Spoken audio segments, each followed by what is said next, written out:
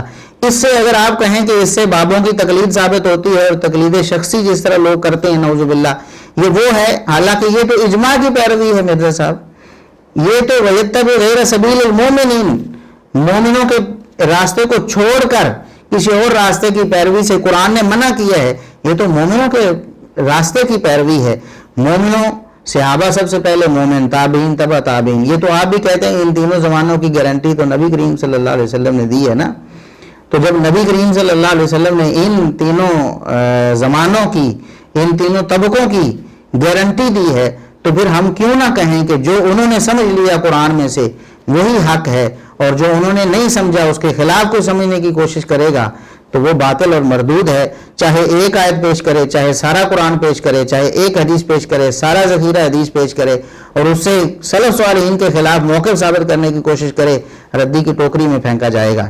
اب اگر اس سے بھی کوئی اختلاف کرتا ہے تو اس کا مطلب یہ ہے کہ وہ ضدی ہے، ہٹ درم ہے اور جاہل ہے۔ وہ جو اس کو ایشو بنا رہا ہے یہ کوئی ایشو ہے؟ سلف صالحین کا فہم اس کو ماننا یہ کوئی ایشو ہے؟ کوئی بھی اس سے مسلمان جو ہے وہ اختلاف نہیں کر سکتا۔ ہاں اس طرح کا آوارہ مزاج منکر حدیث جو ہوگا، رامدی صاحب جیسا یا پھر کوئی اور ہوگا یا مرزا صاحب جیسا، وہ اس سے انکار کر سکتا ہے۔